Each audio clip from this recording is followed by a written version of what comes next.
Are platforms like Facebook, Twitter, and Instagram harming Americans in ways that government regulation could help correct? On Thursday, February 17th, Jonathan Haidt and Robby Soave had an Oxford-style debate over the role of social media before a capacity crowd at the Sheen Center in downtown Manhattan. It was hosted by the Soho Forum, a monthly debate series sponsored by Reason. The Soho Forum director, Gene Epstein, served as moderator. Jonathan Haidt, professor of ethical leadership at New York University and co-founder of Heterodox Academy, defended the resolution the federal government should increase its efforts to reduce the harms caused by social media.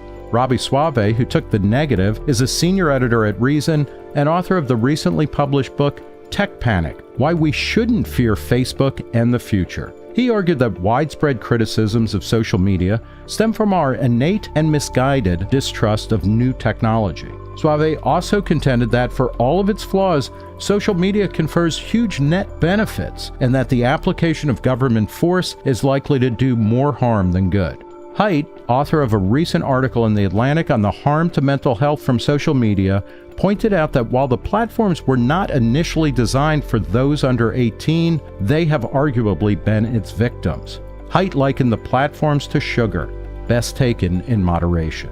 Here's Jonathan Haidt versus Robby Soave at the Soho Forum. Jonathan, you have 15 minutes to defend the resolution. Come to the podium. Please take it away, Jonathan. All right, well, thank you so much, Gene. Well, good evening, everyone. I'm currently hiding away to write a book called Life After Babel, and the subtitle of it actually could be the opposite of Robby's. It could be why we should totally freak out about Facebook and big tech. And because I'm hiding away to write this book, I'm saying no to just about everything. I'm really trying to find time to write. But I said yes to this invitation for two reasons. The first is because I was being asked to be paired with Robby, who has been an amazing reporter since the universities began to blow up around 2015 and Greg Lukianoff and I got into this. Robby has been doing just essential work, and he's a great fighter, great writer and fighter, great fun to read. And I consider him an ally in our common mission to save universities from themselves. The second reason I said yes is because I thought about it, and I said, you know what? I'm a Millian, by which I mean a devotee of John Stuart Mill, who said, "He who knows only his own side of the case knows little of that." And he said, "Teachers and learners go to sleep at their posts when there is no enemy in the field." Meaning, we need critics, we need adversaries to keep us smart, and worthy adversaries are the best kind. So I figured I can't lose, because even if most of you vote against me, that just means that I really had a lot of work to do to understand this and write a better book. So thank you, Robby. May we learn together. I also want to thank Gene and Soho Forum for providing this lovely venue and this setting in which it's actually fun to argue with people. This illustrates an important point about the benefits of viewpoint diversity. We don't get smart just from being exposed to other ideas. If someone yells and screams at you on Twitter and calls you names and attacks your ideas, we tend not to get smarter, we tend to just get more wary or gun-shy. Learning is highly social. Much depends on the institutions and the norms within which it occurs. And that's why I love universities. And it's because of what social media has done to universities and so many other institutions in the last 7 years or so that I hate social media. Now, in fact, I have come to believe that a free and open society cannot continue much longer if social media continues to damage three things that I really care about. And those are young people, universities, and liberal democracy. In my remaining time, I'm going to make the case that social media has caused devastation in these three areas since 2012. And then I'll say what I think government should and should not do. So I'll make three main points. The first is the fragilization of Gen Z. So in August 2017, Jean Twenge wrote an article in The Atlantic with the provocative title, "Have Smartphones Destroyed a Generation?" And when I read it, I thought, wow, Jean is taking a risk here, because she showed these graphs with these hockey stick curves, but it was just 2 or 3 years of data. Because in 2017, all we had was data up through about 2015. And so we had 2 or 3 years showing upturns in all these things. And I thought, well, if that turns down, she's going to look foolish. But it didn't turn down. It kept going up and up and up. Now, when that article came out, there were a lot of critics. A lot of people said, oh, she's exaggerating, she's cherry picking, oh, the trend isn't real. You know, Gen Z, they're just comfortable talking about it. That's why the numbers are going up a little, because it's a good thing. They're willing to admit that they're depressed. So there were a lot of skeptics right after the article came out, and Robby in his chapter on this area quotes a number of those skeptics, but those are all from 2017, or at least most of the citations were from 2017. That was a legitimate take in 2017, but in the years since then, the numbers have gone up so far that the Surgeon General recently issued an advisory on teen mental health, because those numbers have gone up by 50 to 100% on many measures. In fact, if you're still skeptical that there's a real epidemic of mental illness, if you think it's just, changes in self-report on surveys, let's look at behavior. Jean and I have been collecting all the studies we can find from the US and the UK and Canada. And so here are the numbers for self-harm. And this is hospital admissions. This is not self-report.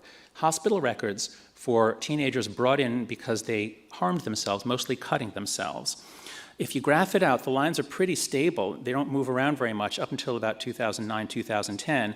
And then suddenly, in the next 5 years, the numbers are up 62% for older teen girls. The rate of hospital admission per 100,000 in the population is up 62%.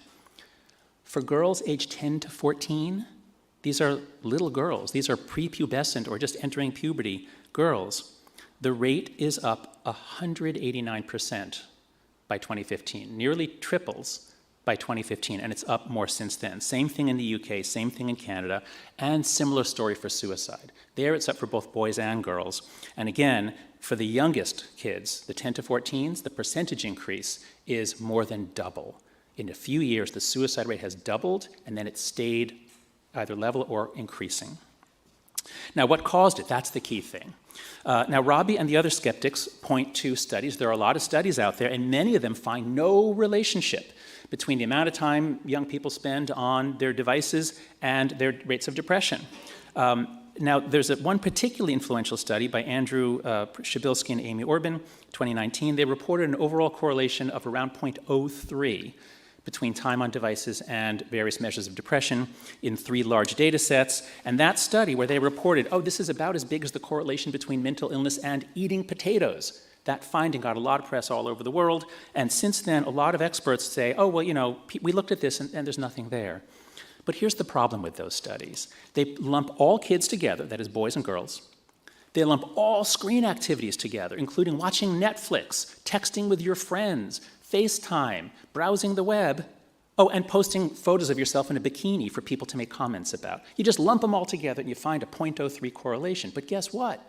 If you take the same data sets, and Jean Twenge and I did this, take the same data sets, use the same statistical techniques, but you zoom in on girls and social media, the correlation isn't 0.03, it's 0.2, which is a very large correlation in public health matters. The correlation between exposure to lead in childhood and adult IQ is 0.09. Public health is all about effects around 0.05 to 0.15, 0.2 at the most. This is as big as anything else we worry about. Now, of course, correlation is not causation, Robby points out, but we found about 15 experiments, and the great majority of them also, using random assignment, find effects on mental health. You want more evidence? Ask the girls. That's what Facebook did in that study that was leaked last September. And what do the girls say? They say it loud and clear. It's social media, and especially Instagram. As one girl in the UK said, the reason why our generation is so messed up and has higher anxiety and depression than our parents is because we have to deal with social media. Everyone feels like they have to be perfect. Point number 2, from curiosity to fear in universities.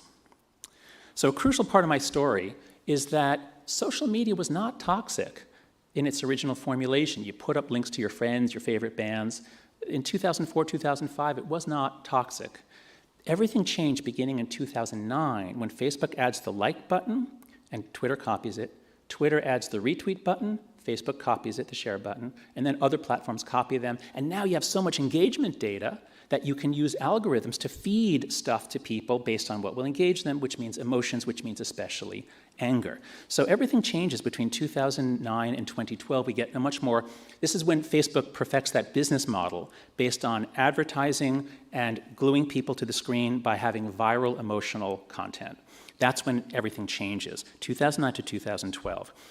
One of the engineers at Twitter who worked on the retweet button was quoted a couple years ago as saying he regretted what he did because Twitter became a nastier place immediately. He said, when he watched those first Twitter mobs form, he said, we just gave a loaded gun to a 4-year-old.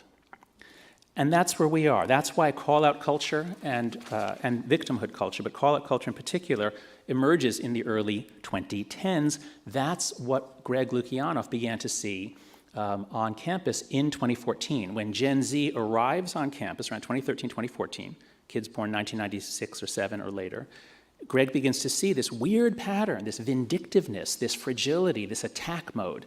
It wasn't there in 2012, but by 2014, 2015, it was intense, and it was scary, and it changed our behavior. We've done a lot of research at Heterodox Academy on attitudes, and what we find is that students are afraid to speak on campus because they're afraid of, not their professors, other students. And professors feel they're walking on eggshells, not because of other professors, because of students. And it's not most students. Most students are lovely. They want to learn. They want to be challenged. But there are enough around that make it so that we all have to walk on eggshells. As Deb Mashik said, I'm sorry, is that 5 minutes left in my? Okay. As Deb Mashik said, former executive director of Heterodox Academy, one of her students said, my motto is silence is safer.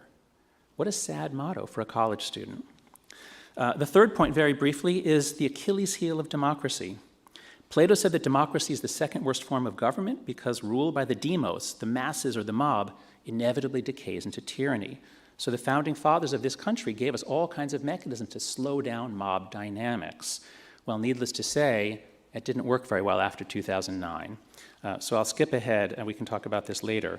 But basically, democracy has a known Achilles heel, a known spot, like on the Death Star, where if you hit that spot, it's going to blow apart. And it is the ease with which we are divided into factions that hate each other so much, we don't care what happens to the country. Social media, especially Twitter, but also Facebook and others, have really targeted that spot. Now, what can we do? The resolution here is not Congress shall regulate. I really enjoyed Robby's book. I recommend it to you. He's such a clear writer. He goes through every possible issue that people talk about, and you find out there's a lot of misunderstanding of what's going on. He also points out just how terrible Congress is at regulating, and some of the ideas proposed, by Hawley and others, they're specifying, micro-specifying, and after 30 minutes they should be kicked off. I mean, these are just stupid bills.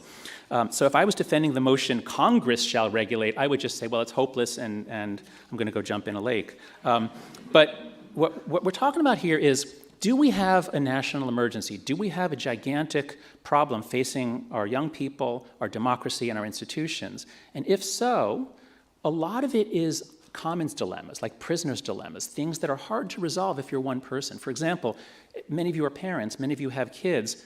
Raise your hand if you want your children to be on Instagram. Raise your hand if you think that's a good thing for them. Okay? Raise your hand if your kids are on Instagram. Okay, not many parents here, maybe not among libertarians, but okay. Okay, I can't see with the lights in my eyes. Take it from me, all of us parents who let our kids on Instagram, it's only because they say, but everybody else is on it, I'll be excluded if I'm not on it. So we're caught in a trap, and we need central leadership to break it. In particular, what kids most need is delay entry. The COPPA bill that set the age of internet adulthood, it was originally going to be 16, was the original bill from Ed Markey. Lobbyists got it down to 13 back in 1996. At that age, you're like an adult. That was a terrible idea, and now we know. The age must be raised. I think it should be 16 or 18. These are minors, and we need to enforce it. There needs to be some kind of age verification. So there are a number of urgent things that have to be done. The UK is making some progress. Perhaps they'll take the lead here, but I think we need to do it in this country too. Protecting democracy is much harder, I grant, because the things the left wants to do and the things the right wants to do are often opposites. So perhaps we'll talk about specifics later, but I do think we need to look into ways to encourage the platforms to do identity verification, but especially, here's the main thing, changes to the architecture. I don't want a government agency either making decisions about what you can say, what you can't say. That would be a disaster. I have so many libertarian friends. I have been semi-brainwashed just by osmosis. I don't want the government making decisions about what people say. But there are changes to the architecture and the virality. That's where we can have big impacts that are content neutral, politically neutral, and language independent. They'd work all over the world. So in closing, Instagram and TikTok are raising our children. Our children are spending more time with them than they are talking to us, and those platforms channel the enormous force of peer pressure and peer norms onto them. Facebook and Twitter are running our public square, and they are curating what passes for deliberation in our deliberative democracy. How's that going?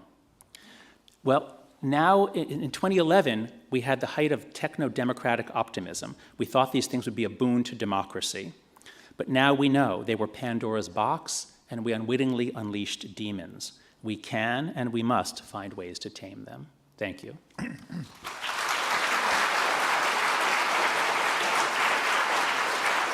Robby Soave, 15 minutes for the negative. Alrighty. Hello, everybody. Thank you, Gene, so much for organizing this debate. It is my great honor to have this conversation with Jonathan Haidt, one of my heroes, one of my intellectual inspirations. It's actually my great honor and sort of my great terror to be doing this. When we originally envisioned this debate, I won't say who, but I was going to be debating someone else that I felt a little bit more confident against. And then when Haidt got swapped in, I was like, you have to be kidding me. The world's foremost expert on the narrow topic we're going to be discussing. Great, thanks a lot, Gene. Nevertheless, here I will make my best attempt. So I'm going to begin by reading to you 3 quotes that I think well capture the concern and the criticism of social media. So 3 quotes about social media. This is from the Dutch sociologist Ernest van den Haag, and he says of social media, "It's taken everywhere from seashore to mountaintop, and everywhere it isolates the bearer from his surroundings, from each other, from reality, and from ourselves." Here's another quote from the Charlotte News. "It's keeping children, their parents up late at night, wearing down their vitality for lack of sleep, making laggards of them at school." And then finally, from the New York Times, our very small children will fear to express themselves. Who will be willing even to express any but the most innocuous and colorless views? So as you may have guessed by the language of these quotes, these do not refer to social media. The first was in reference to the radio in 1963. The second was also reference to the radio, 1926. And then the final quote from the New York Times, that's actually from 1898, and it refers to the phonograph. Later in that editorial, the New York Times writes, "Something ought to be done to Mr. Edison, and there's a growing conviction it ought to be done with a hemp rope." This was the level of hostility to new forms of communication that have been so common throughout our history, often moral panics fostered by the existing media structure, because who loses out? Who loses your attention if your attention is now taken up by radio? Perhaps the New York Times. That same dynamic is underway today. So much of the most righteous indignation and condemnation of social media actually comes to us from the traditional media, the existing media, from cable news, from newspapers, from magazines, from other things, other communications platforms that are losing that fight for your attention. They hate it, they're against it, they want to come up with all sorts of reasons why this is bad for society, why the flaws we see in them are actually worse on social media. So I think that's always something to keep in mind when these arguments are being advanced. Often, by stakeholders, by the losing out technologies, or the technologies that are harmed by these emergences that are not new, that we've dealt with over and over again. So I first became interested in this topic because I remember the hand-wringing, the panic over video games, violent video games. When they appeared, I was an active gamer as a teen, and we were promised that there needed to be rules, laws, regulations to stop violent video games from getting into the hands of teenagers because we were told it would increase violence among young people. We now know that is totally wrong, that if anything, I think I'm not saying anything wrong on social psychology grounds, but I suspect the small amount of teenagers inclined to really horrific violence actually tend to find an outlet amongst violent video games, and it would discourage them from actually creating violence. But there was a certainty that this new technology was so harmful and so scary and so bad. So I take all of that prior history we have of these platforms, all of these inventions as we explore this topic. So the contention for a while from John and from Jean Twenge, whose work I find very interesting, and I encourage everyone to look at it. And I've looked at these studies, which John has compiled a whole document looking at exactly what these studies showed, how many of them, going through them, fielding criticism about them, responding to it. And the broad claim is actually one that Twenge has, I think, retreated from somewhat. The broad claim initially being that screen addiction was the concern, that kids just on their phones, on these new platforms all the time was maybe making them not sleep well at night, increasing their depression for various ways. Now we've kind of stripped some of those concerns away, because now we see that, well, young boys aren't having nearly as much of the same negative experience. Perhaps the ways they're using social media are not particularly unhealthy. Video games, again, can have an actually healthy experience. They're cooperative, they're collaborative, they're storytelling, they do them with their friends, they stay connected with people. Just streaming, just watching videos and reading articles is not necessarily harmful for young people. So we start to get at a very, very narrow problem, which I agree is a problem worth exploring and talking about how to solve, which is that one platform specifically, not screens in general, not social media in general, but one platform, Instagram, seems to be having a negative effect on not the majority of teenage girls, but a specific demographic, some users.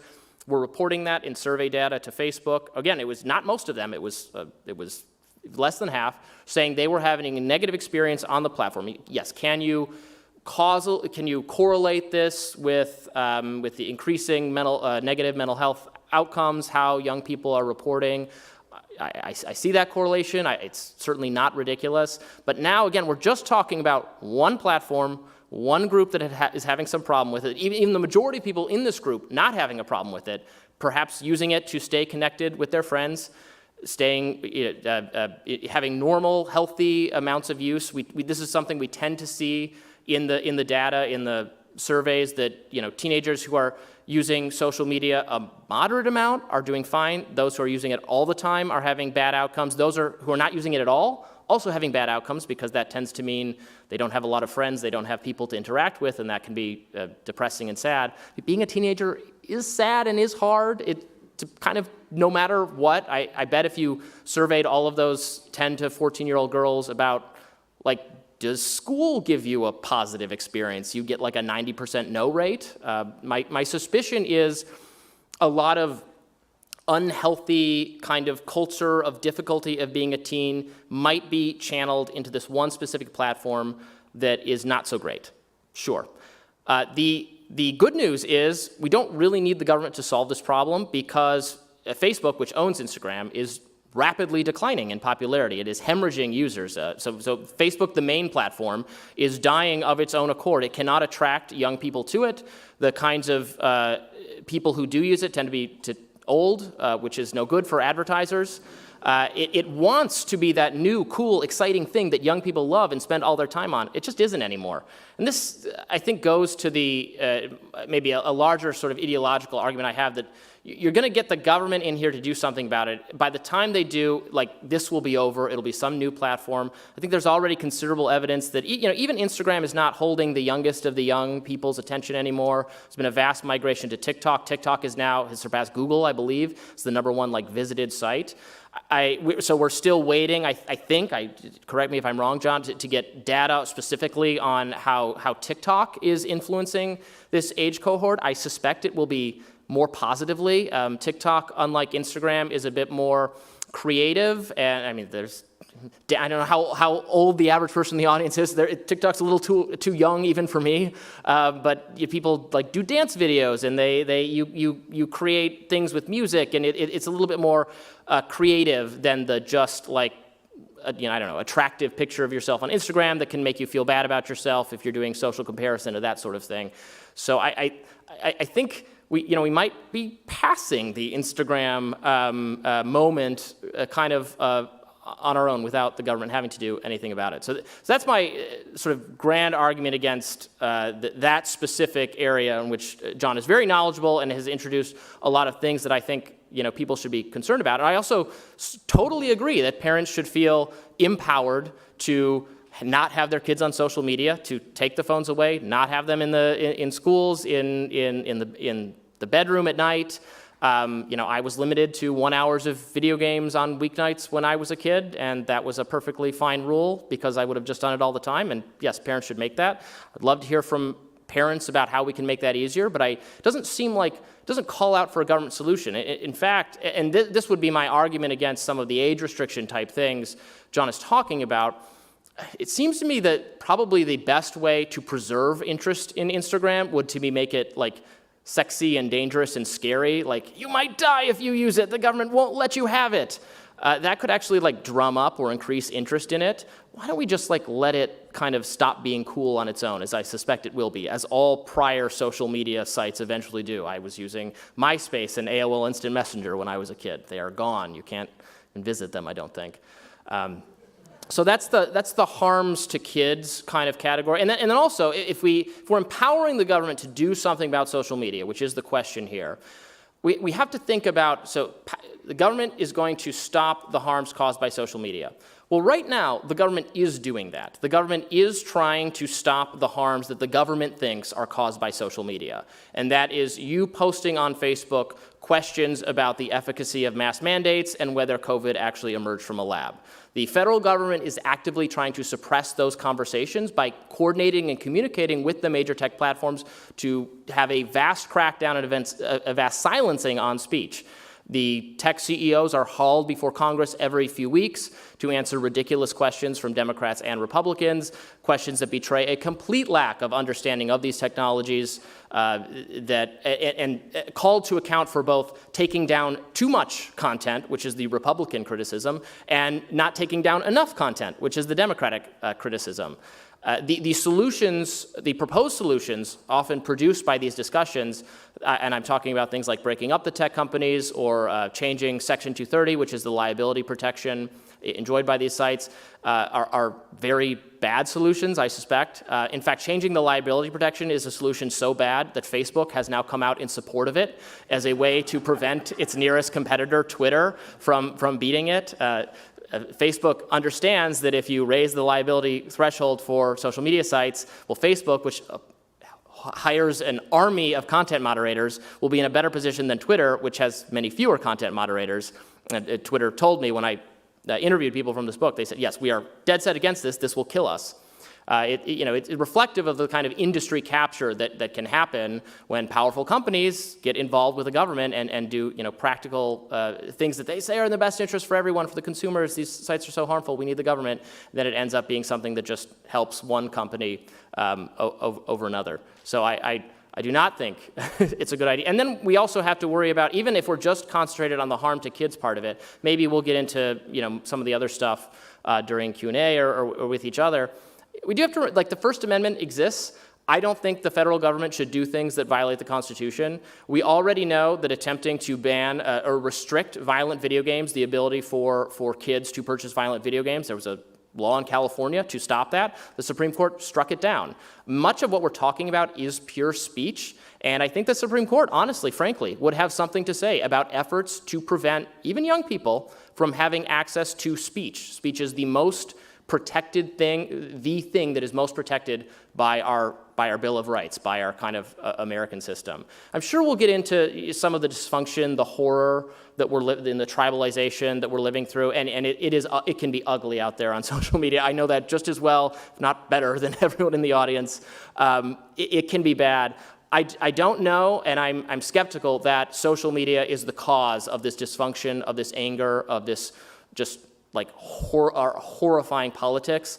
I suspect it is a outlet, but the anger and the wrath is mostly due to the actual like behavior of our political parties and how they treat each other. Like you see partisan screaming and lies and horror if you watch cable news. No matter which cable news you're a fan of, you will see it on either side against the other team. Again, that's not social media. That's existing media. The biases and the misinformation peddled by traditional news outlets and cable news are really bad. It's funny when they're saying that, well, Facebook is the reason Mark Zuckerberg is the reason Donald Trump gets elected because of Facebook interference, that kind of stuff. I'm thinking, have you watched CNN or Fox News? These are 24-hour commercials for or against. This is pure propaganda for or against one specific candidate. There's evidence that people are, despite our concerns about the bubbling effect, the siloing effect, people actually are more likely to encounter information they might disagree with, more than we expected on social media. It can be very bad. There's a lot wrong in our society right now. I don't think social media is the cause of it. I think social media came along as these things were happening, and there can be bad things we should think about how to improve our lives. Tune these things off if they're a problem for you. Keep them away from your kids. It is not something for the government to do. There is no evidence. We should have no faith that the government can do anything.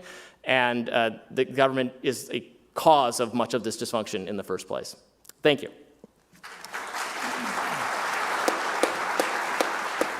5 minutes of rebuttal. 5 minutes of rebuttal, Jonathan Haidt. Okay. Thank you, Robby. There's very little in what you said that I disagree with. I mean, again, your book is wonderful, and you go through the objections, and it's always complicated, and you've raised valid concerns about all the problems that I've raised and the solutions that have been proposed.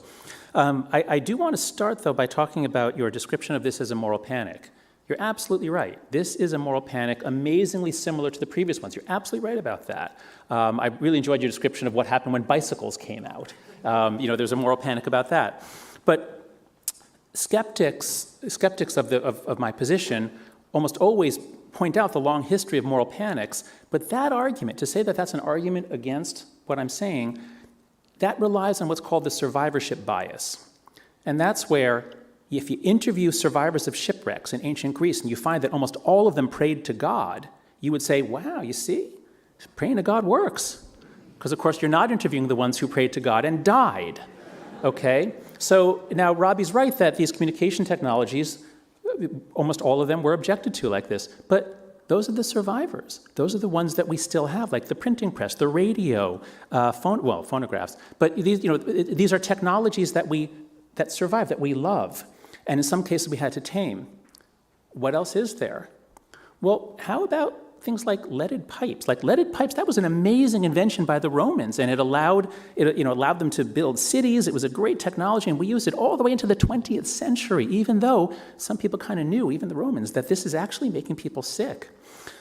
We didn't get lead out of pipes and paint and gasoline until really the 1960s, and it took federal legislation because there are all kinds of advantages to businesses for using it as a product. It increases the power of gasoline. So there are all kinds of technologies that we did object to. They were causing real harm, and I put it to you, based on what I've seen, based on the studies that I'm surveying here, I think social media is leaded gas and leaded pipes for today's children, causing, I believe, permanent changes in their level of mental illness. How about the Tommy gun? That was a pretty great innovation. It could shoot, I think, 600 rounds in a minute. Real marvel of technology, and it was very useful to a lot of people. But it had some external costs that it imposed on society and empowered mobs, as it were. It took federal legislation to say, no, we're not going to allow this technology for anyone. And so I put it to you that Twitter is the Tommy gun of today. So that's a point there about the previous social panics. Robby made it sound as though the issue here is just Instagram and that's going away. But I think that's not the case. It's true Instagram is uniquely bad for girls. TikTok, I agree with you, it's not as harmful pound for pound, but it's also so much more powerful. There are deep pockets of TikTok. Girls are actually getting Tourette syndrome because they watch videos about Tourette syndrome and then they develop Tourette syndrome. So I'm expecting TikTok to have a lot. TikTok's funny and it's fun, but also I think it's going to do a lot of damage. The issue here is not a platform, it's a business model. The business model of advertising-driven, the user is not the customer, get them on and keep them on. I think we should protect kids from that. I'm very loath to tell adults what they should do, but I think there's now evidence that kids should be protected from platforms that use this particular business model. Then finally, I'll just make the point that Robby was talking about data that almost all of this debate here in the scientific literature is using a dose-response model, treating social media like sugar. Oh, well, but if you have more social media or non-social, there's an optimum amount of sugar that you should eat. That's just like you take it in and it affects you. But social media is a rewiring of society for everyone, especially for all kids, between 2009 and 2012. Before then, kids went to each other's houses, they looked at each other, they spoke. After that, you go into any school now at recess or between classes, no one looks at each other because they're all on their phones all the time. I talk to cousins and nephews that are in college. They can't meet anyone. You can't talk to anyone because they're all on their phone. Everyone is hooked. So think about network effects, both for children and for democracy. And finally, Robby said, if you ask a 14-year-old girl today, does school make you feel good? Well, Jean and I did a study on that. We found a data set, the PISA data set. It turns out loneliness in school was stable from 2002 to 2012. It was stable. And then all over the world, in all regions of the world, loneliness in school goes up after 2012. So it's a gigantic global network effect. It's hard for kids to talk to other kids because they're too busy performing on social media platforms. Thank you.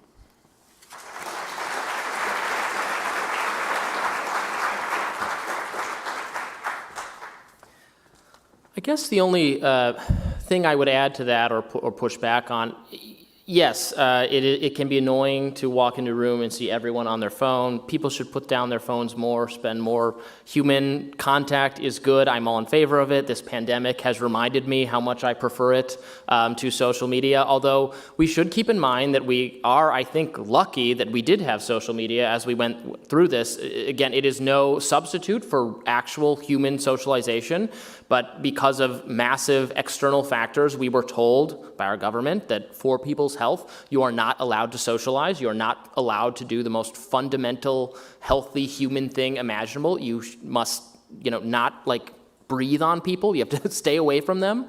And I suspect that it's good, or it was a positive that we at least had this to fall back on. I mean, as we're defining social media broadly, this includes the things that actually made our lives literally possible during the pandemic: Zoom, Clubhouse, Netflix, streaming, etc.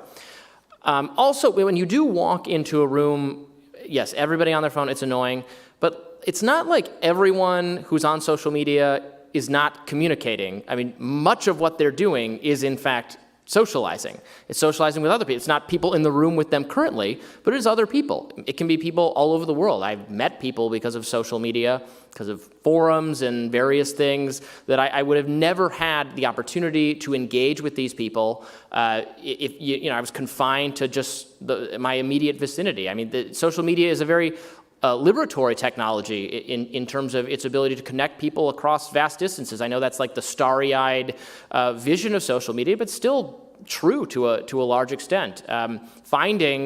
Social media can be a way for teens to find sympathetic ears, to find healthy communities. Sometimes they find unhealthy communities. That can happen, but they can find healthy ones as well. So it's not literally like everyone on a social media site is just like a lost zombie human who is no longer engaged in the realities of life. And also there's, we can talk about the mental health crisis, the worsening of it. I'm certain we will find an even worse mental health crisis among young people, when we're counting the most recent years for, again, totally exogenous factors, the pandemic and the shutting down of everything that like kids hold dear, extracurricular activities, school, their hub of their social lives.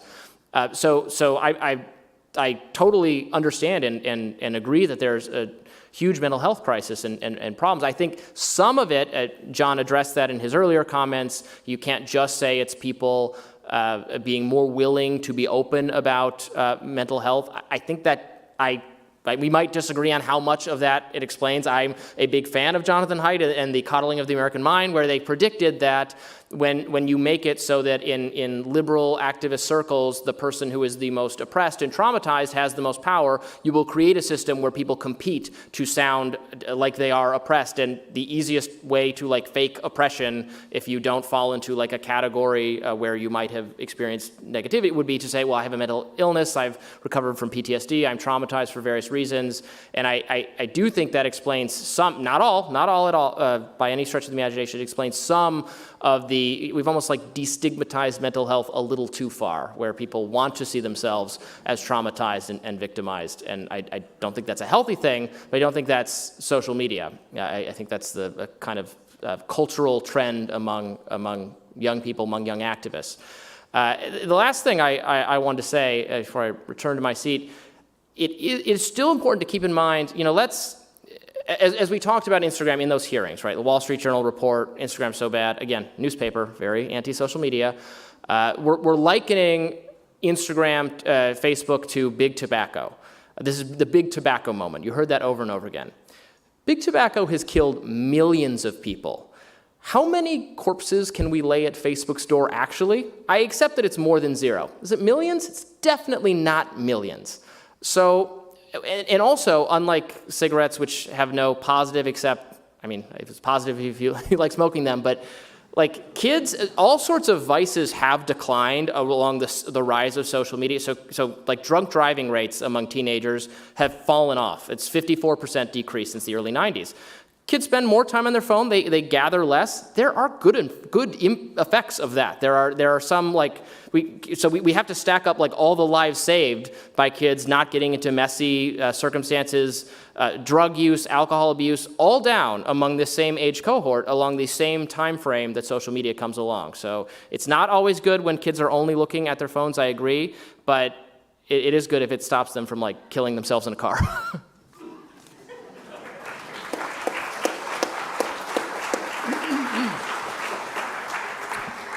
Thanks to you both. We now move to the question and answer part of the evening. We do have a mic over there. And then for the people on the balcony, we have a mic. I'm pointing approximately the direction where the mic is. And so we're going to alternate that way. The moderator, I have the prerogative to ask questions, but the rules are that either of you can lay a question on the other at any time. Do you either of you want to do that, or you want to wait for audience questions? John, and please pick up the microphone. Jonathan, you wanted to put a question to your opponent. Please go ahead. Yeah. My partner. Just one question. So we have this big change in teen mental health. It begins like in 2012, 2013. Some things a little earlier, a little later, but like it's like right there, just as American teens move on to these platforms. If it's not that, what is it? The critics, the people I debate with, they never give an alternative. There's no plausible alternative I've heard for why suicide rates doubled over the next few years. I don't know. I think the 2010s are probably just a more depressing, horrible time than like the 1990s. No, I'm being totally serious. Kids are stressed out about, some of the things they're stressed out about I don't think are maybe as legitimate or to be worried about, but they're worried about climate change, they're worried about the promise of going to college and you get taking out loans and then you pay them back because you get a good job. That like there's some instability in the kind of economic situation for them that I think things were more chill and relaxed in the 90s. I think that's kind of true. It's hard to put your finger on what exactly it is, but like the last 10 years have been a worse time, I think. That crime is up. It is actually up. People used to be misinformed about crime, and now their perception that crime is raising is finally correct.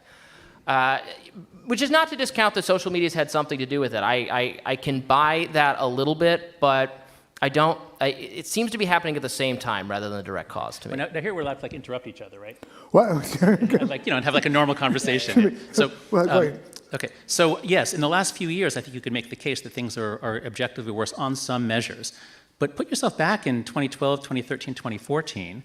We had the global financial crisis in 2008 or so. The bottom dropped out. Young people thought they had no future.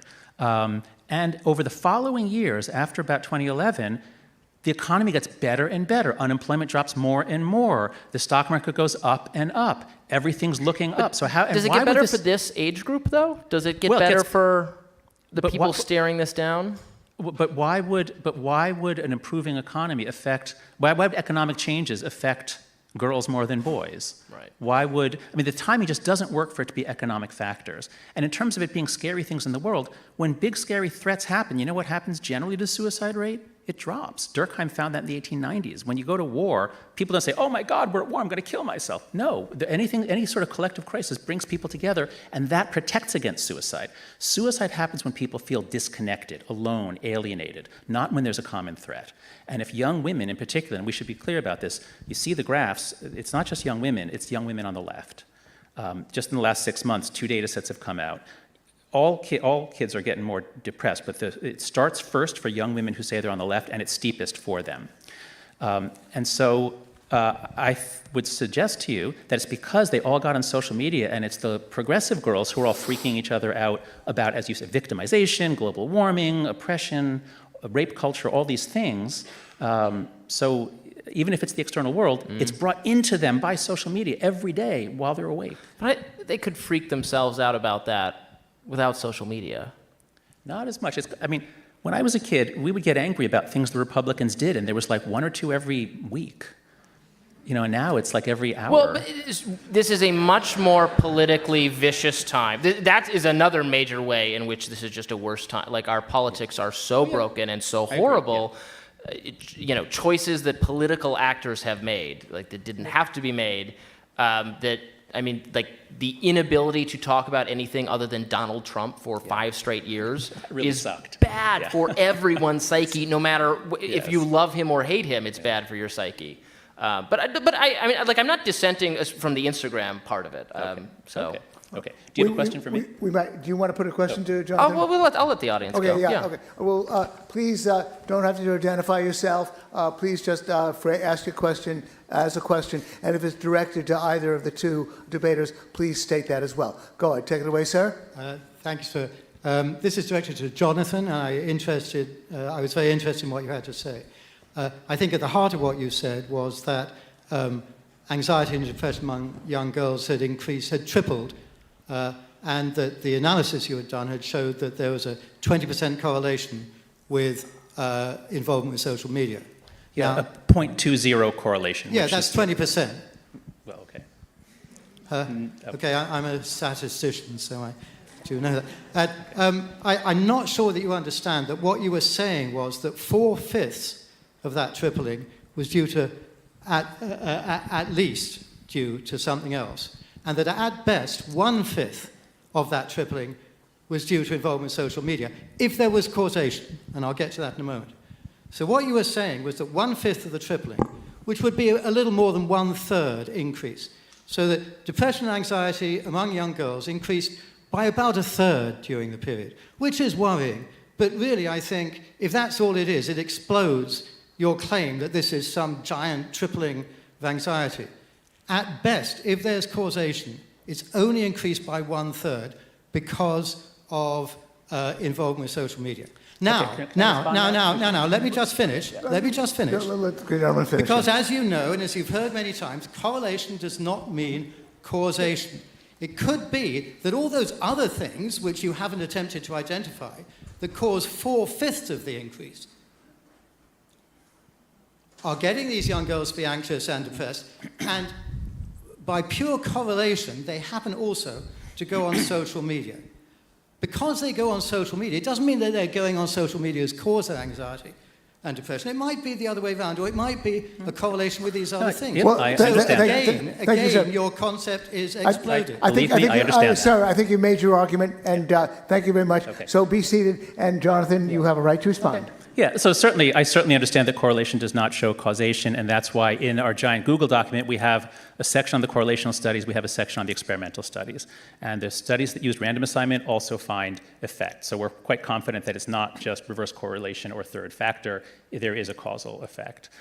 Secondly, sir, hold on, let me answer. Sir, hold on. sir, no, sir, excuse me. Sir. So sir, there are a lot of people who want to speak, and unfortunately, the protocol is you just get one shot, come to the party afterwards and grab the guy by happy the to talk to you scruff afterwards. of the neck. Go And ahead, in terms John. of percent variance accounted for, this is what I was saying about dose response versus emergent effects. If all we had was dose response, I would agree with you that the variance we can explain by the correlations is not adequate to explain this gigantic catastrophe that's happened. I would agree with you on that. And that's why a lot of what I've been doing in my writing and what I did in my Atlantic article a couple of months ago was to say, stop looking just at dose response. This is a network transformation. This affects kids who don't use social media at all, because before they could find other kids to play with and now they can't. You don't pick that up in the correlations of the kid who doesn't use social media, because it's a network transformation. It's not just dose response. Comment? Actually, could you elaborate on that point a little bit? I think it's the part of your analysis I was actually least persuaded about. That, what you're saying is right. It's not just affecting the kids who are heavy social media users, but because there's so much heavy social media use, there aren't enough dissenting kids to find each other, and it's so changing the environment. Is there enough scientific evidence of that yet, though? Is that really just a theory for how this is impacting? Yeah.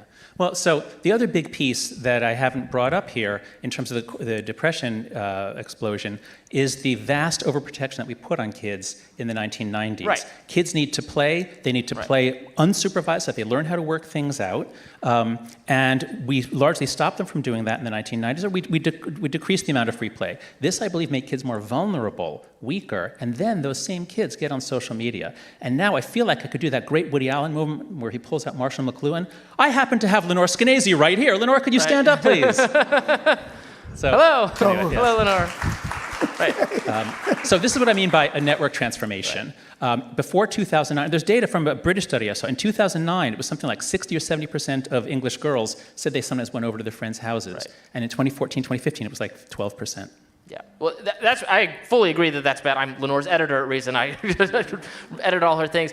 But that doesn't get to the, the government has criminalized doing this, right? The government should do less on this front. Agreed. Yes, the government should make it legal to play at the park. Okay. Get government out of the playground and onto social media. The next question. Both focused on the impact for children. I was wondering if you could focus a little bit on the impact for grown-ups. Naturally, we know about our attention span getting mushed up, but I was thinking if the definition of social media was something to do with an app in which we posted content so that we could share and connect, would dating apps be connected within this? And if the algorithms are playing with the dating apps, because naturally it's not their objective to get us paired up and live happily ever after, but instead to spend enormous amounts of time constantly looking, could the dating apps be considered a social media that could be actually generating a civilizational impact on how we procreate, develop, and have families and children? I guess that's a question for Jonathan as well. Okay. Yeah, I guess we'll do. Yeah, so I agree with your premise. I think you're probably right. I just read an amazing book, a wonderful book by Cal Newport called Deep Work. And it really affected me in terms of the way that I try to work, and it really helped me stay off Twitter, things like that. So I suspect that that adults are also very affected, and I think the dating apps probably are affecting emerging sexuality among young men and women. I simply haven't studied it yet, so I don't know. What I'm basically doing. Do you think it's affecting them in a negative way? Yes, overall. But I'm not confident. I have not reviewed the research, and there isn't a lot of research. What I've been doing is looking where the light is best, which is on children. There are a lot of studies. We have a lot of data, large studies. I haven't seen any good studies other than decreases in how much people are having sex. There are things like that and stories. But so I think you're probably right, but I don't know. Comment from you, Robby, about that? Again, in so many of these things we're talking about, I agree that a subset, a minority of users can have negative experiences with these things. I mean, maybe this comes down to like a philosophical thing. I am not going to have the government restrict access to these platforms on everyone's behalf because a small amount of users are having an issue, just like I wouldn't make gambling illegal because some people go to the casino and they'll bet everything they have. Most people can go and have a good experience. That's just, maybe it's just like a libertarian philosophical thing. Dating apps, I would tend to think, have tremendous I mean, I don't use them, but they have like made it easier for people to find more prospective partners. They've probably been very valuable to like the LGBT community and others who it'd be hard to, especially if you live not in a big city, but it's hard to know like what your prospective dating pool is. There are a lot of advantages. So let's not, as we focus on the harms in a couple categories, which I agree there are harms, like again, let's not lose the tremendous upside of at the click of a button at your fingertips, having an entire world of people to engage with, date, have conversations with, and so on and so forth. Moderator's prerogative, I would not have met my abstract artist downtown wife, but for a dating app. Is there a... balcony. Balcony. Excuse me? Balcony. I was about to say the balcony. Thank you We're very up much. here, yeah. Yes, yes. And you're up at the balcony? Yes. Yes, indeed. And I was about to recognize you. So Thank please you. ask your question. Go ahead. Yes. So as we're discussing the decline in girls' mental health, I think it's important to note that we've devalued girls and their contributions. We've told them that their impulses toward love and motherhood and relationships are wrong. We've told them that sex is an emotionless enterprise designed for pleasure and that they should indulge in porn and porn culture. We've reinforced gender stereotypes through gender identity ideology. And don't you think that the intense pornification of girls and sex has something to do with the loneliness and isolation and feeling like trash, not just social media? That's the question. Let me ask you, Robby, just as a change of pace, to be the first to answer that challenging question.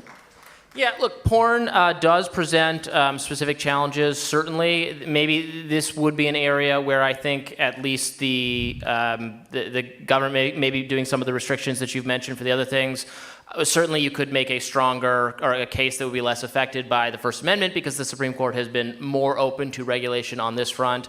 I think the public pressure put on porn companies in the last 2 years was, porn platforms, Pornhub, was positive, actually. I agree. I think them allowing, Pornhub would allow unverified users to post pornographic videos without any it's allowing for a lot of revenge porn, like posting without people's permission, which is actually, I think, the biggest problem in this category of issues, and maybe an area where the liability protection actually I would be okay with being tweaked. But because of the pressure and the credit card companies saying this is, we're not going to engage with these sites if they do this, they changed it so you can no longer just like post at will without Pornhub having any idea who you are. The idea being then if you post without your permission, they can like give your information to the cops and something. Yeah. So I'd just like to add on to what Robby said by pointing out that in his book, to your credit, that is one of the places where you very clearly say, here is a case where I think government regulation is actually necessary and good.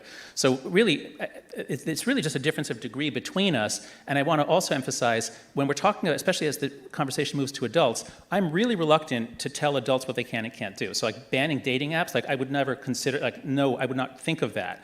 But for children, it's very different. Children go through developmental periods, developmentally appropriate periods, and so the concern there, especially, I think what I'm learning recently as I listen to girls especially, it's going through puberty while posting photos of yourself. That's the most vulnerable spot. That's where I think the most damage is done. So I think they're developmentally appropriate periods. And then finally, I think we both agree, and I would really want to emphasize this as an academic, my God, do we need research? If there are these big things happening, we certainly don't want to just go off and legislate because people think it's a problem, because that's how all the previous moral panics happened.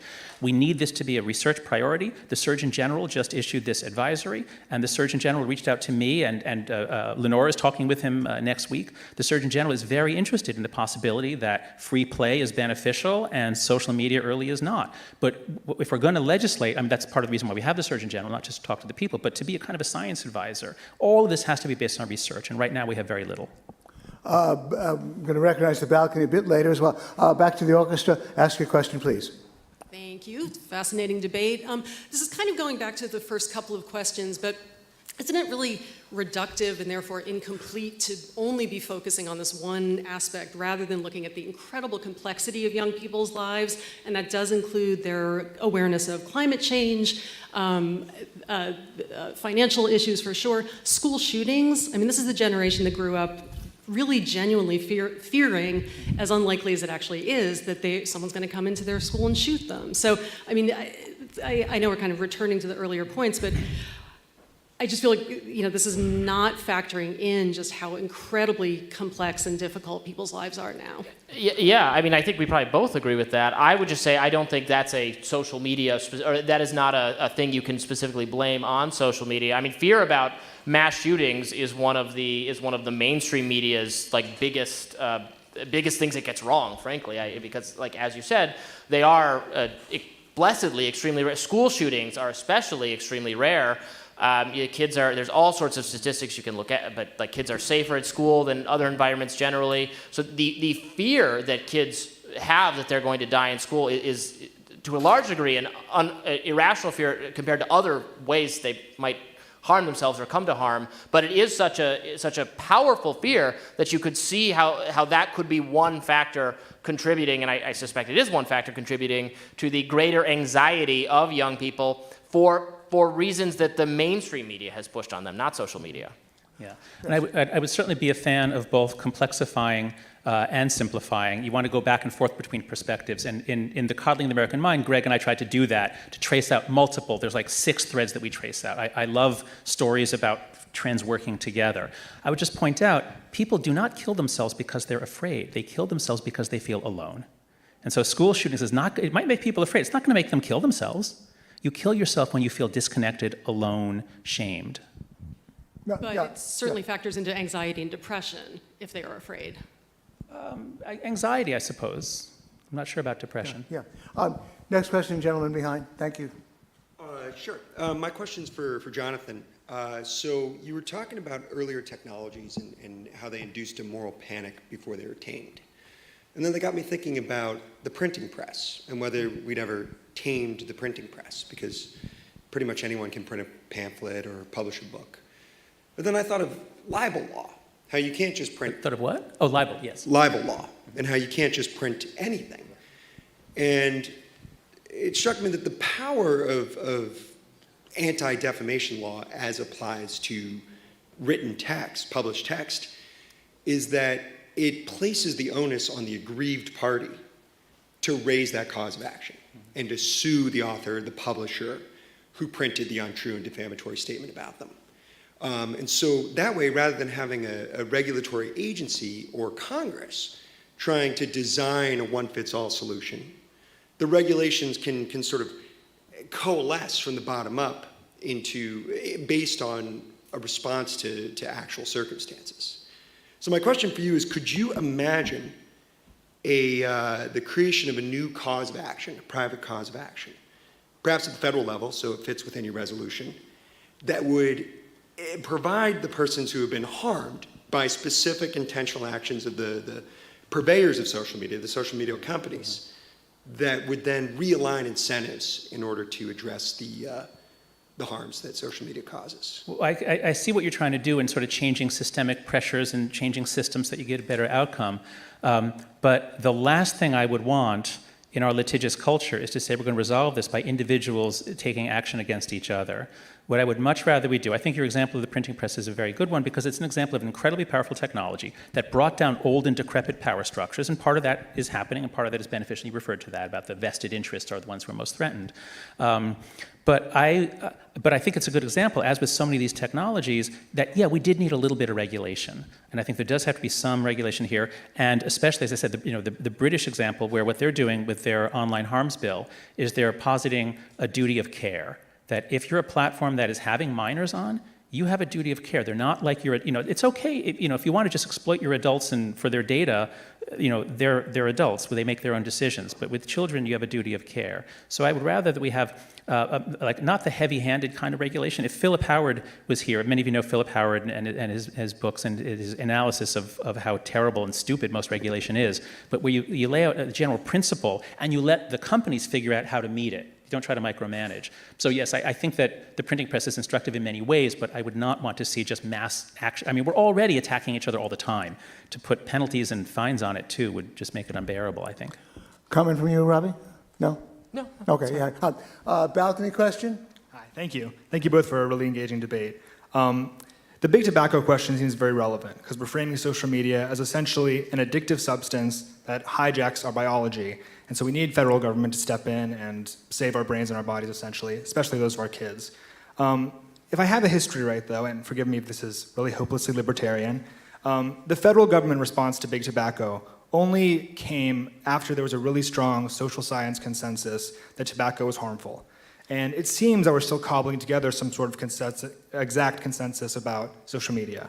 So I guess my question is there reason to believe that once a really strong consensus emerges, that there won't be more of a grassroots response from parents and even from kids themselves about how they're going to change how they relate to social media, which will then change how platforms appeal to them? And is there reason to believe that won't happen, or that the federal government could do this more efficiently than parents or the kids themselves? You're right that there's no consensus. In fact, if you took all the people who say that they're social media researchers, I would say the majority of them are skeptical that social media is a cause. And Jean Twenge and I are the main people who are in a debate. There are a few others who are on our side, but we are actually right now the minority position. I believe that's because they're all focused just on the dose response data, that's all. And there's so much more going on. Now, if there was to be a consensus, would this suddenly galvanize the nation? No, I don't think galvanization and data tend to go together very well. Or I wish they did, but they don't. So that's why I'm hoping, let's take small steps based on, and one of the main things that Lenore and I are talking with the Surgeon General about is, here are the experiments that would not settle it, but here are the experiments that would tell us, because what we need to do is school by school. Don't just tell one kid to use more or less. Have an entire school district have a phone locker policy and have the next school district not have it. And we'll know in 2 years whether it was beneficial. So I'm very reluctant, again, to tell adults what to do. But yeah, when it's kids, we really need to do research on what's harming them. And if it's not harming them, then I wouldn't want bans. And just to add, I really do expect it'll be something new. I have very little faith that kids will continue to be interested in the social media sites that are popular right now. There's such turnover in this space. The ones that have been around now for a while are declining in popularity. I mean, this is even true for me. I was a very active social media user. I realized the other day that I use Twitter a lot less all of a sudden. I'm using Instagram less. I don't use Facebook at all. I'm not going to get into TikTok. So some of these things will have a natural lifespan, and the next thing that comes along could be healthier, even for kids, for the population we're talking about, than Instagram is. This could be a one-off, because again, the problem, even based on what you're saying, is not really social media. It's this platform for these people, which I agree. Model. Yeah. Which I agree. But I would never make government policy at that. It's very hard to, and then even among that population, you'd have still the majority of girls in that age group using Instagram responsibly and not having a negative. You have, I think it was 2 out of 5, right, in the Facebook internal data or something. Yeah, but again, that's the dose response thing. Yeah, they'd all be better off if they didn't have it, is my argument. I don't think so. Another question from the balcony. Okay, thank you. My question is to Jonathan. On Instagram specifically, at the same time that there are young girls incentivizing a certain type of body or a lifestyle, there are that make girls feel bad about themselves or trying to fit into a world that they will never fit. At the same time, however, we have many profile accounts telling them, accept yourself, it is okay to be whatever you want to be. So you don't think, in this regard, social media can auto-regulate themselves? And you don't think it must be a choice for the users to follow what make they feel better? Or in the case of minors, you don't think the parents should be the responsible for helping them? Like, parents cannot see what the kids are doing all the time. So the government will never be able to do this. So that's my question. Okay, yes, thank you. If we just look at content, if we thought that, all that matters here is content, just like what the kids see, and then we can say, well, maybe if we can maybe there's a lot of good content, and maybe if the good content is 10 times the amount of bad content, maybe that would be okay. But my argument as a social psychologist is that it's not primarily about the content. It's about going through middle school, which is already the worst time of life for most people. It's always been worse for girls. Going through middle school, where most of your consciousness, even when you're in class, most of your consciousness is about the drama going on, and it's about the photo that you posted, and kids are learning to be brand managers and performers when they should be out playing. And so I don't focus very much on the content, and that's why I'm not very interested in content moderation.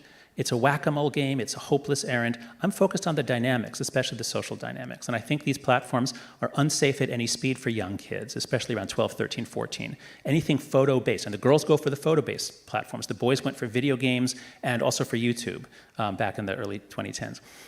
The second part of your question was, what was it? You want to repeat that? Choosing the parents, yes. Can't the parents do it? So, if it's like how much candy you eat, well, a parent can control how much candy you eat in your own house, but it's hard to control outside, of course. Instagram and these platforms are a little different because it's like, imagine that a candy company contracted with your daughter to hook up a pipeline of candy into her bedroom, and no permission is needed from your parent. Your parents don't even know. They just do it, and they do it all over the world. And you can't stop it because, if you're really vigilant, you could catch it at the window. But then, as long as she can get to a web browser, she'll get it. So these companies are going around our backs. They're putting us in a trap. None of us, very few of us want our kids to be on, but it's a classic economic social dilemma where we each give in because we don't want our kids to be isolated.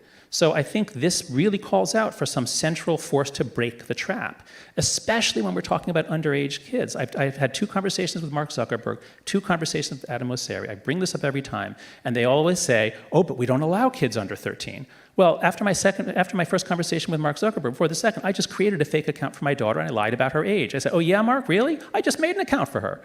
So, it's a trap. It's illegal, I don't say illegal. Especially for under 13, there's no excuse for this, I think.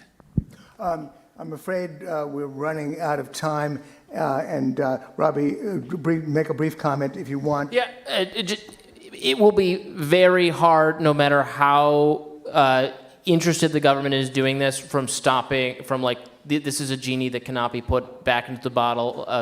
Kids will find ways to access these sites. We should absolutely empower parents, local decision makers, school counselors should talk to people about especially talk to the vulnerable group, the young women. I think they should talk to young men as well about porn addiction. Again, we're not totally clear on what the research tells us. These are absolutely conversations that should be having in the school, but at the level of banning and prohibiting, they're going to get around it. And we could make these platforms seem more seductive and more tempting because now they're part of the forbidden. Thank you for excellent questions. We're running out of time in the Q&A. We're going to move to the summary portion of the evening. Jonathan Haidt, speaking for the affirmative, please take the podium.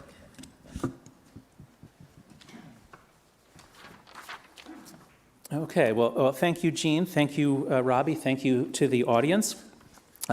I'm extremely interested in the power and importance of viewpoint diversity, and especially as we saw tonight, you have 2 people. We agree on a lot, we disagree on a lot. And this was fun. And we both come out with more refined, more nuanced views of a very complicated and very, very important topic. In my closing remarks, I just want to, just want to make a couple of points. Okay, So suppose, here's a thought experiment I've been playing with. I'll try to work it out here.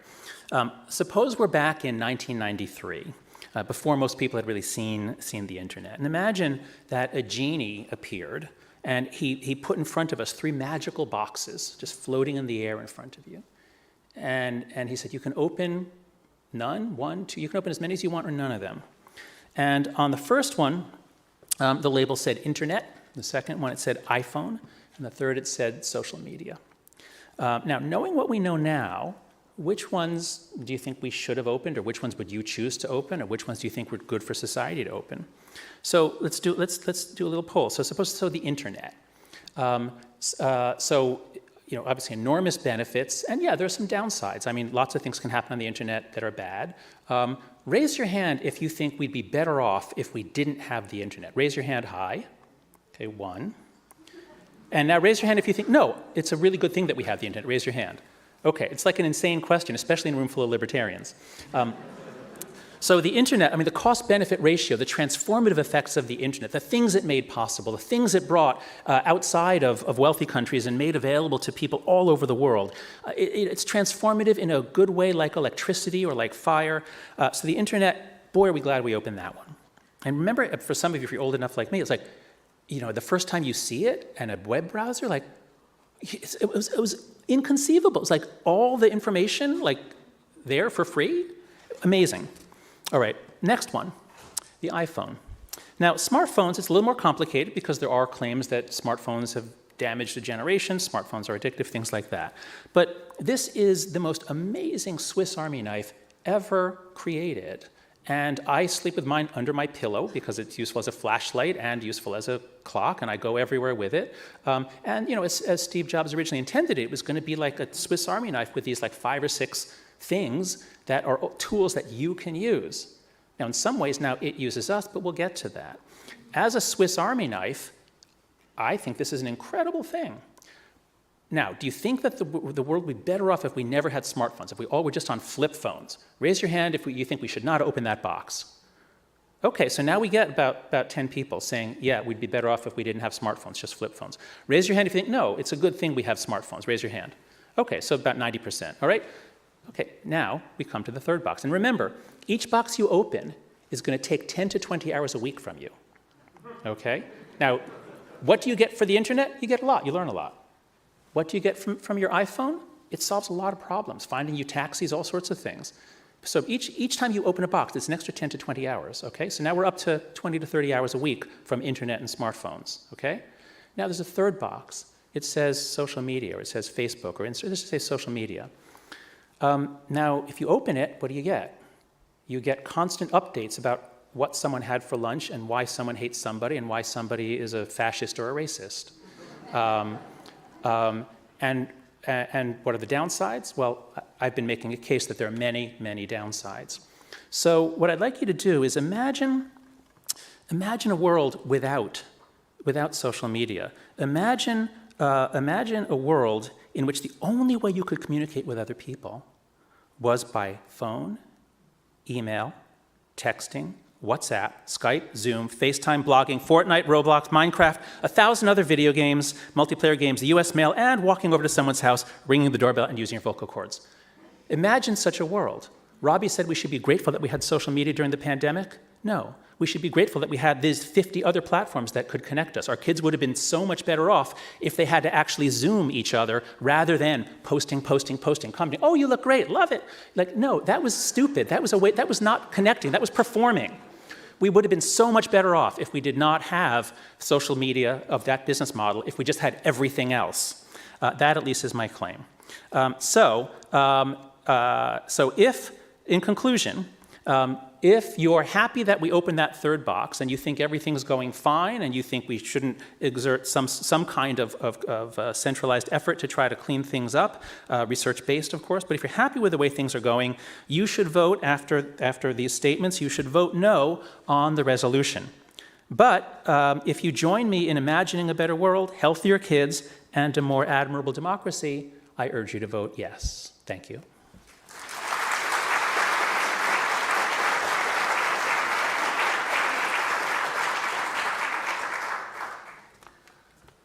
Someone said once, maybe they didn't, maybe I said it, all debates eventually become debates over definition. So I would like to go over those lists of things you just mentioned that were good and be like, doesn't count as social media? Again, if we confine social media to just the experience teenage girls have on Instagram, yes, it's not great, right? But so many people are using things we just would describe as social media. I would describe AOL Instant Messenger and MySpace, the things I used when I was a teenager, to great enjoyment, to have much better much larger friend groups, to make friends. I was a shy kid. I didn't make a lot of friends in school. I made them after school in what is clearly described as social media, I think. I bet that's the experience.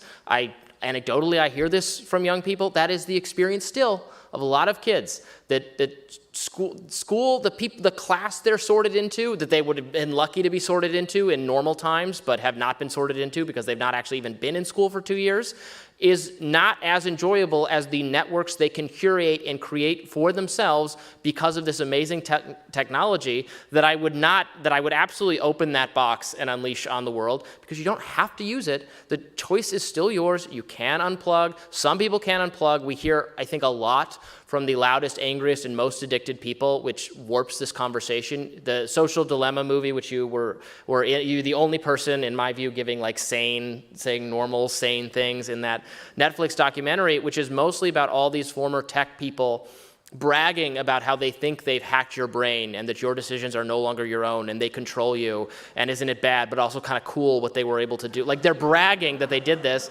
I'm listening to these people and, like, you know, you're tech addicts. Like, you people who worked for these companies and were involved, I get that you're a little bit too addicted and too in love and obsessed in an unhealthy way with this product. Is this most people's experience? I don't think it is. We didn't talk about this as much. Jonathan sort of started to suggest that the quasi-nefarious thing these platforms are doing in that they're collecting data about you and then selling a curated user experience and providing you with advertisements. I'm pro-capitalism, so I don't think this is necessarily as malicious as it's made out to be. I can watch television all day and be bombarded by advertisements for products that are irrelevant to my interests, that I have no interest in buying. But when I visit social media, I am shown things that might actually improve my life, that I might want to buy. I'm not forced to buy them. The kind of, like, it's hypnotism is, I don't believe that. Maybe there are social psychologists, again, bragging about their own achievements, trying to say that this is something they've created. I don't believe it. I think it largely can be a benefit. So we've concentrated a lot in these remarks because Jonathan is such an expert on it, and it's an important topic, you know, the harms to kids element of it. But I just want to remind you that that's probably like 25% of the conversation right now about why the government needs to do something about social media. Most of the energy, attention to this issue is focused either on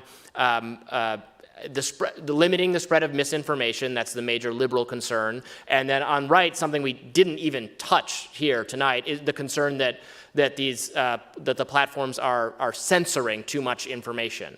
Those are and my book, if you're interested in it, gets into those a lot more, because they really are the things we're talking about. So I just wanted to say 30 seconds again on those before we wrap, that I think the whatever legitimate beefs there are do not lend themselves whatsoever to a government solution, which is the question on the table. And in fact, the interest that the government has in regulating social media along these lines, and not the stuff where there maybe is some cause for concern, is illustrative and should give us pause about inviting in any capacity the government to do more about this. And on the misinformation question specifically, because really this is I'm not sure what your take would be. I think this is the major reason people want to regulate social media these days, or at least the one I come into contact with the most.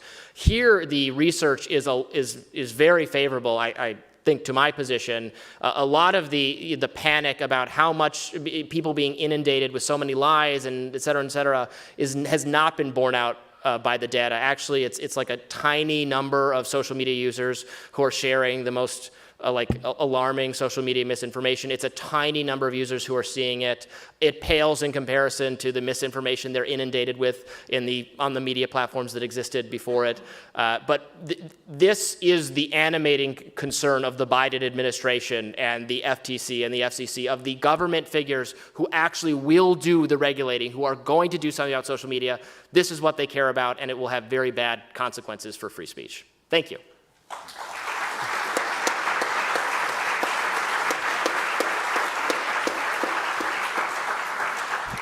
Connor, please open the voting. Please take out your smartphones and please vote yes, no, or undecided. You could still be undecided on the resolution if you were undecided before or if you voted yes or no. Again, the federal government should increase its efforts to reduce the harms caused by social media.